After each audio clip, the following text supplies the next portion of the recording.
do a rolling acceleration test.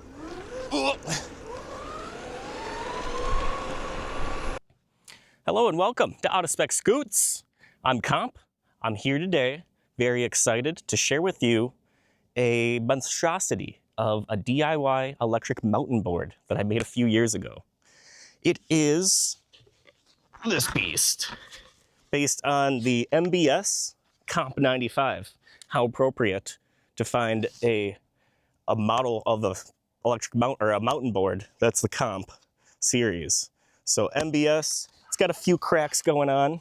I've had this thing submerged in water.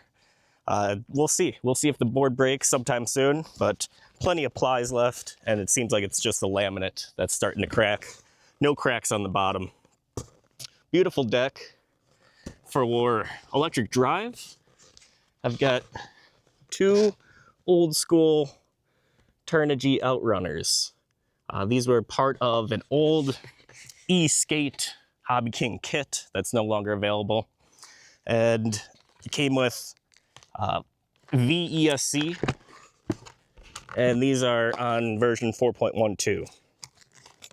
There are, it's flipsky now has taken over a lot of the business for the VESC and Outrunners, or as far as brushless motors for DIY projects. Pneumatic tires. I balanced the tires with some quarters, and they're all very nicely balanced because when they came, at high speed, you got a bit of a wobble going on. Adjustable suspension. Got little squishers there. And overall, quite the beastly unit. It's easier to move around in this state because where's the batteries? Well, here's the batteries. I use the same battery infrastructure as I do for my electric road board and my DIY electric bike. They are same era of Multi-Star Hobby King Special, 16 amp hour 6S batteries. I run two of those in series for 12S. Got these charged up full. It took about 2 hours to charge, but they're quite old, so I only charge them at 4 amp, which is a quarter C charge rate. Get them plugged in and do a little ripping. Let's get to shredding. Thumb throttle style throttle. Overall, this thing is not the easiest to maneuver when you need to turn sharp. It sucks, it's a bunch of little jumps. All right, let's talk advantages and disadvantages. One of the biggest advantages is you can go off-road. You can go over gravel. There's not much that's gonna stand in your way. One of the big disadvantages is it's heavy, it's big, the turning radius is not great. Because you're in bindings, you can do jumps. You can pull it up over jumps. But when you fall, you're basically skidding on your back. Let's do a full speed run here.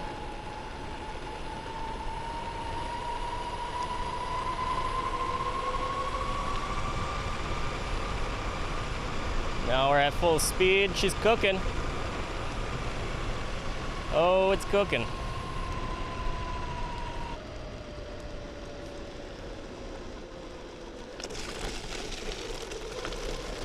Transition from road to gravel doesn't really matter. It flies across the gravel quite well.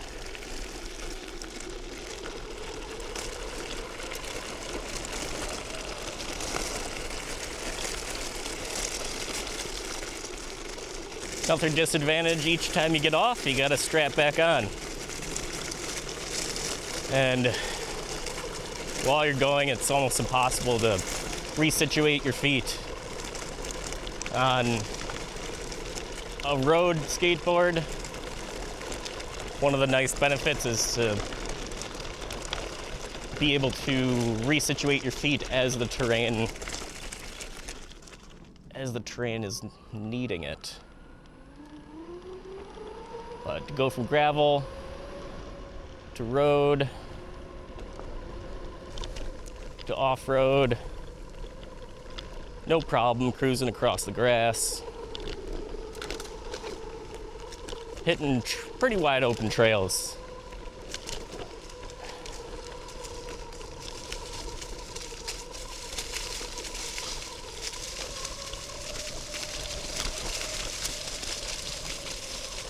Easy to get a little too confident at times.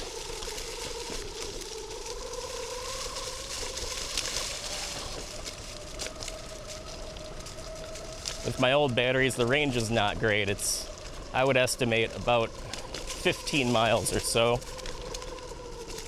But I'll do a range test on this thing.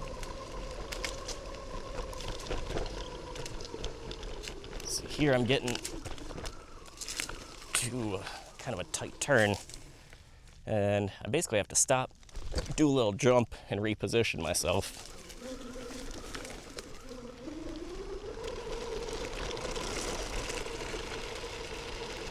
But uphills, downhills, I'm not the best mountain boarder, so oh, it's some deep gravel. Might be stuck. Deep gravel. It did not succeed at that.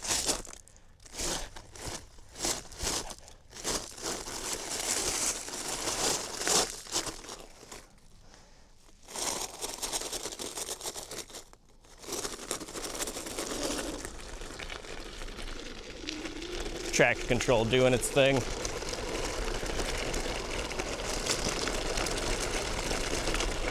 In the programming of the speed controller, you can set up traction control mode, and it will compare the data of the two speed controls,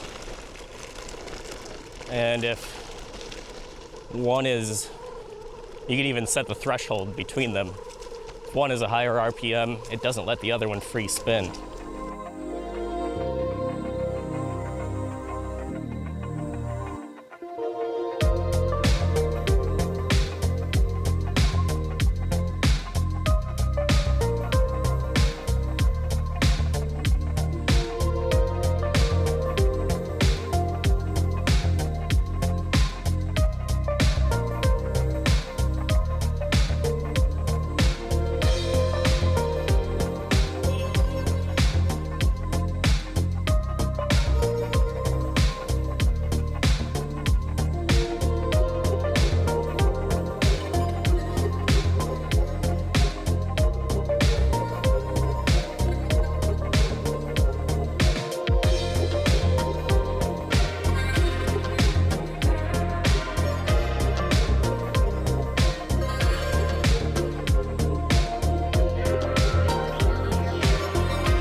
All right, here we are, driving off-road.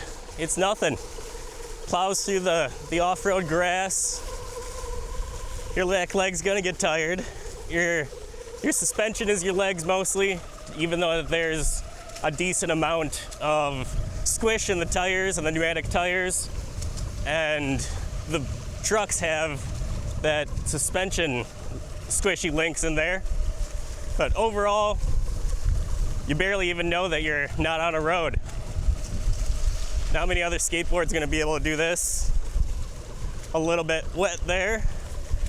I've had this thing submerged in up to my ankles in water, hence why the deck is getting a little bit delaminated on the top end, but it doesn't seem like the board is suffering at all.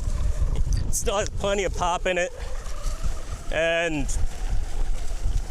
carving is so fun. It's basically like you are on a snowboard on a summer day. Be able to go out and cruise around at any time of the year, do a bit of carving. Once you get on road, it's a lot of fun. It just bites. There's something quite different than a road board. You're much taller, you're much higher up. You've got a different feeling of grip that it expresses confidence in an odd way that you can quickly get in over your head. Do a little bit of gravel riding. Gravel's a bit harder. There's a bit of, the only thing that really stops you is dark, deep gravel. So you gotta keep the front up, keep powering through, grab onto the IMEV if you need to, do a little sketching. On gravel, quite a bit bumpy. And watch out for things ahead. There was one time I was riding down a forest road in Oregon. It was paved, but there was one of those big steel cattle guards. I'd gone over it a bunch of times on my motorcycle at a quick speed and just didn't remember how big the spacing was between the rungs.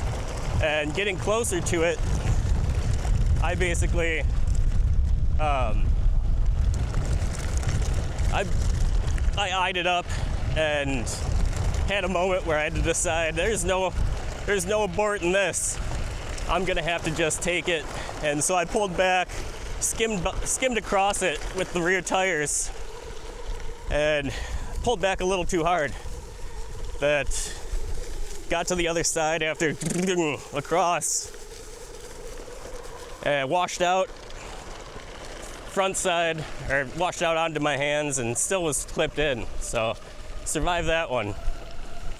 There's a couple times that on electric skateboards that you fall and you're going fast enough. If you can get on your back and just skid along, it's where the backpack comes in handy on a protective turtle shell.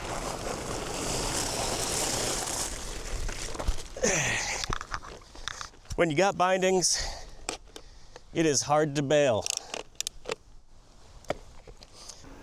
The turning radius is just atrocious. Especially slow speed. You're slowing down and you're hopping.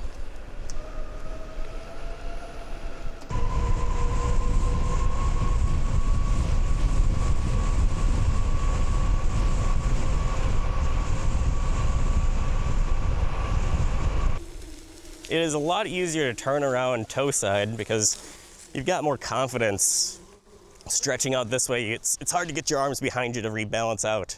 As soon as you're pulling to the left, if you're regular footed, you end up getting to a point where you're closely off balance. Do a rolling acceleration test. She gets going.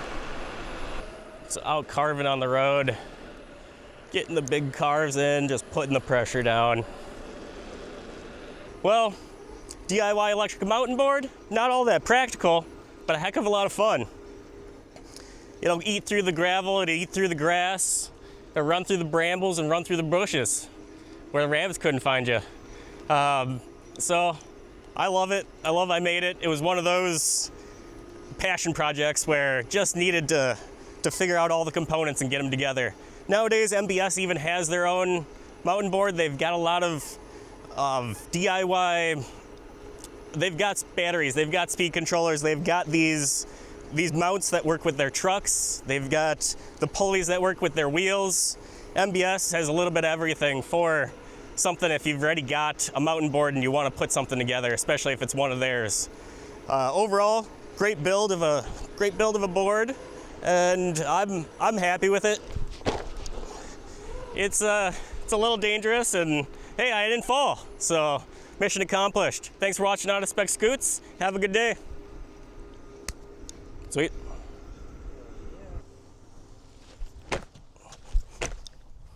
When you have an electric skateboard, it's like, why walk anywhere? Hello and welcome to Out of Spec Scootz. I'm excited